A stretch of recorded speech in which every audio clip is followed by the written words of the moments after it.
Well, hello there, motherfuckers, and welcome to your Smackdown review. So, Joe is at AJ's house, I guess. I don't know. People might be expecting me to like this segment. We'll get to it. So, we started off with Truth TV, which I actually enjoyed this segment. I thought that, Truth was very entertaining. Like I said the past couple of weeks when they've been showing Truth again. I don't know why they took this guy off TV for so long. He's way too entertaining. He looked like a star to me back in 2011. I don't know why they, killed that off with the Truth's heat and all that. Like I said, lighting up a cigarette and all that business. I thought that it was going over pretty well with the crowd. I think that, to me, it was registering as like, Truth looked like a star.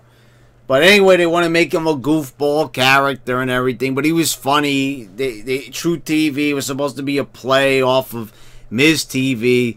They had a 7-second dance segment. Carmella's, magically a baby face now. Like, again, mixed match challenge taking over, There's continuity, guys. Finally, it only took them to do a fucking Facebook Live show to understand what continuity means. So, Carmella is now a brunette. She looks okay this way. I mean, I think she looks better as a blonde, personally. I like that look a bit more. But, they had Daniel Bryan on the show, and, Bryan was enjoying himself until the Miz, came out. He complained about his show being taken away. I thought it was entertaining with with Truth and everything, but I don't know. It's something about this segment. It's like they never seem to like end these things well. Like they have good ideas. So he goes into the back. He complains to Paige, and she tells him to go out there and try to win his show back. And well, he does. He beats Truth. He ends it with a running knee, which was a nice little touch. I like how, Daniel Bryan's watching from ringside. He hits the running knee to kind of egg Bryan on by stealing his finisher. So, I mean, is that it? Now we're not going to get any Truth TV anymore. So, it seemed like a fun segment. It would have been a nice little novelty thing to have on the show. But, like anything that's good or funny, it ain't gonna last, or maybe it's better off because, it always seems like when something becomes popular, like organically, they make it like very lame. Remember, like with the fandangoing, remember, like, hey guys, we're fandangoing. Remember that shit when they put the corporate stamp of approval on it, and then they just made it seem fucking super fucking lame and more nerdy than it really originally was. Becky Lynch attacked Charlotte, during a photo shoot. And I'm going to talk about what was funny about that a little bit later in the review. Sheamus defeated Big E. So New Day started to cut a promo. They did the, say something nice challenge or whatever it was. And the comments were just fucking lame. Like, they said Statham is, they said that Cesaro looks like Jason Statham, and they tried to say that Sheamus's pubic hair matched his top of his it's just gotten to a point where almost everything they say is just fucking detestable. It's just like get rid of this team already. It's enough already with the fucking New Day. They are played out, guys. Almost 4 fucking years now with this team. We're almost heading into October. They've maybe been super over for 3 years. Since they got over. Now it's like the smart crowd still likes them, but it's getting to the point where I've never seen them stay so dedicated to something. I'll give them credit for that. They've stayed with this team for a while. They want to sell every bit of merchandise I guess they could possibly sell. But, it's reached a point where I'm just like, oh my fucking God. Enough is enough already. Let's end this. Let's end this fucking team. It's enough already. Just put Big E out there by himself. He's enough. He's got enough charisma to get himself over by himself. Watching this team week after week with the fucking lame-ass comments. And it's like what Sheamus said. You guys got jokes every fucking week. And I get that that's the gimmick. But I'm sick and tired of watching it already.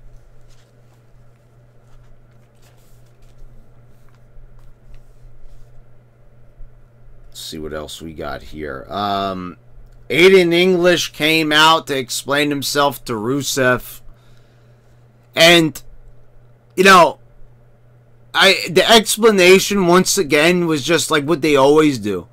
How come when someone turns on somebody, they can never give a good explanation? Aiden English comes out there, he's like, "Oh, I know you must be angry." Like, is someone who beat the shit out of their partner last week with a fucking microphone head, that's the first thing you say? Oh, you must be angry. He goes on to say that, you know, well, first he, of course, no, he can't just, I like how they edited this better on YouTube. Instead, you know, of just going right into the explanation, here, watch this stuff on the Titantron. They edited it way better on YouTube. You know, when I first watched it, I saw it on YouTube first before I saw the whole thing. And then I was like, oh, well, this is not bad. But then they threw a video package on the actual full-length show with full narration and everything. I'm like, oh, my fucking God.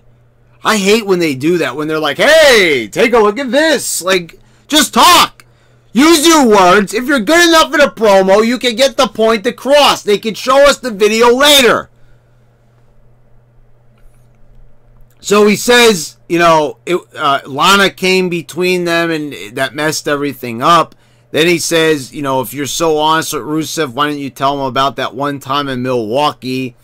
So, you know, obviously this is something like Lana cheated on somebody, whatever the case may be. I don't know. So backstage he says that he's got, you know, video evidence. Why Rusev is not charging up on that stage and beating the shit out of Aiden. A guy that's called the Bulgarian Brute is beyond me. Once again, there's an invisible fucking barrier. There's a force field between the ring ropes and outside the ring. Go out there and kick his ass. He beat you down last week. Look at you. Look at Aiden. Like, Rusev is the size of two Aiden Englishes. So why is he not going out there and kicking his fucking ass? Getting retaliation. Where's Rusev's receipt? Nowhere to be found. Just a promo. We're all calm here. Very soon. You must be angry.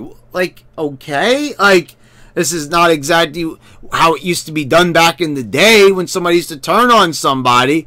It wasn't, like, nice and calm.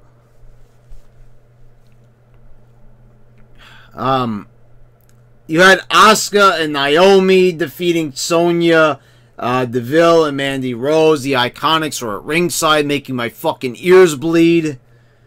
Not much to say about this one. Just once again, you know, Asuka's stock has fallen.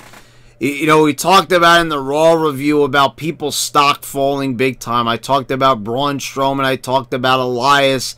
I talked about, you know, the fact that they don't want anybody to become a megastar. They don't want anybody to be super over. When they sense that someone's getting too over, they hit the kill switch and they knock them down a few pegs. And I didn't really feel like Asuka at any point was going to be a megastar, but apparently they did because they really pulled the reins back on her. You know, not winning at Mania, not winning anytime after Mania, continuously losing, and now just being in a fucking random tag team. You had a match between Ty Dillinger and Nakamura. Randy Orton ran in, he beat the shit out of Ty Dillinger. After the match, what's the name of that interviewer comes up to him and asks him, is this going to be your newest victim? And he says, no, just the perfect 10 stuff just pisses me off. I thought that was a really funny line.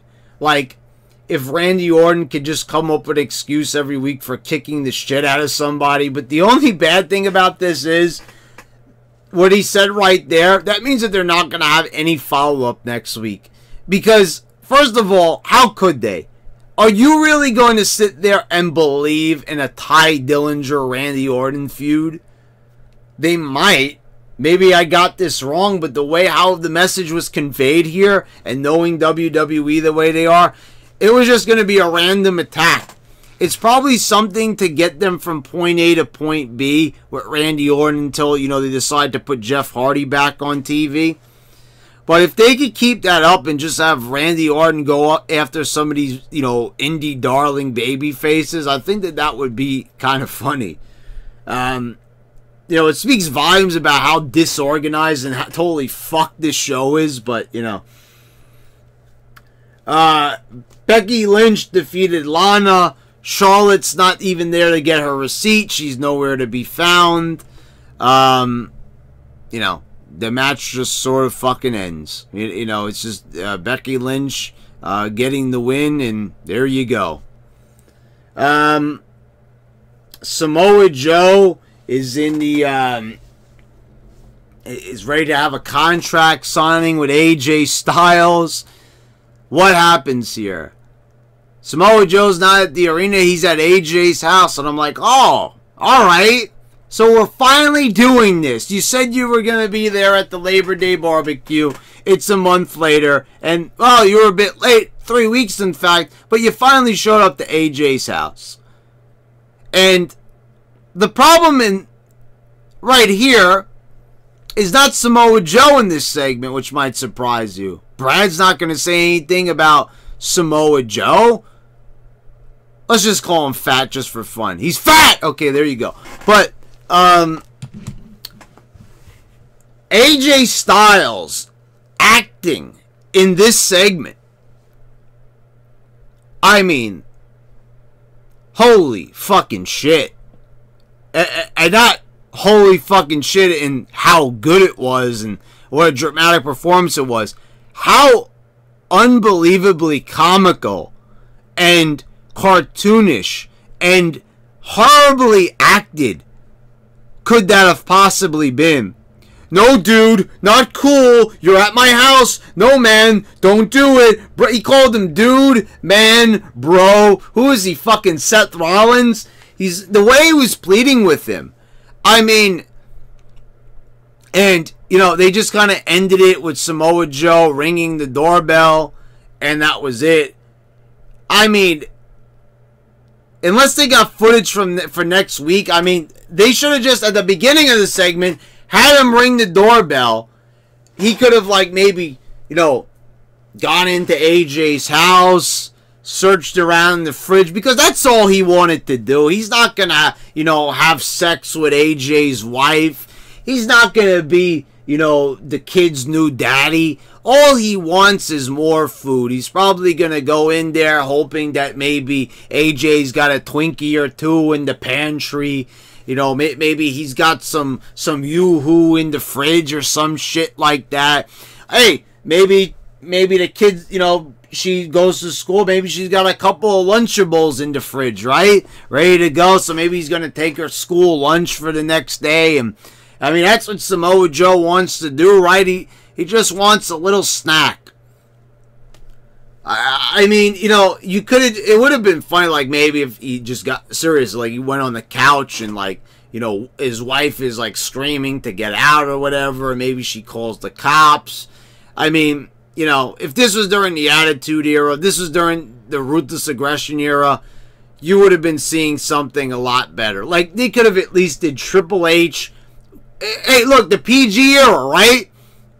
Triple H went to Randy Orton's house, and it was pretty well done, in my opinion. Anyway, I know people complain about that shit, but hey, Brian Pillman and Stone Cold, remember that? There's been a lot of good times where they've done some like home invasion type of angles, and this was probably the worst I've ever fucking seen in my whole fucking life. And AJ like fucking killed this. His acting, man. I mean, that was so fucking bad. I mean, I don't know, like, Vince McMahon would have to say something to him right after that type of performance. That was so fucking shitty. I mean, for him to go out there and perform, it like, he was phoning that in 100%. I mean, it didn't even seem like he was even trying to sound authentic. Either that or he's just fucking bad at doing these type of storylines. I mean, this was like Claire Lynch caliber from like TNA. This was fucking bad. I mean, his acting was horrible. And Samoa Joe really wasn't that bad. He was decent and decent enough. It was AJ really here. AJ, who I like, who I put over here week after week, who I said he deserves better. It was fucking awful. This episode of SmackDown was fucking abysmal. I mean, holy fucking shit. You've got 2 major pay-per-views. You've got 3 major pay-per-views coming up. And here's the other thing. Guys, I'm thinking about something. They haven't promoted a single match for Evolution on SmackDown. Unless they're going to do just Becky Lynch and Charlotte again. But they didn't say that that's what the next match is scheduled for. But none of the legends are getting involved with anybody, right? There's no, Lita, Mickie James is a Raw superstar. Trish Stratus, Alexa Bliss is a Raw superstar. They're not going to have anybody get involved with any of the stars on SmackDown. Like, Asuka doesn't get a dream match or anything like that. What a load of fucking shit. I mean, that pay-per-view, as I said, is going to turn out to be fucking garbage. They're not even building it. They're not doing anything. They took 1 week to show Trish Stratus get involved with Alexa Bliss for 5 minutes, and that was it. That's it. And we're not going to even probably see any more storyline introduced for that particular match. Anyway, guys, there you go. There's your SmackDown review. What a fucking horrible ass show. Anyway, guys, thank you for watching. Please subscribe. Click the bell so you get all my notifications when I post all my new videos. And watch all my other videos as well that I've posted here. And this has been your YWC Champ. And I'm signing out.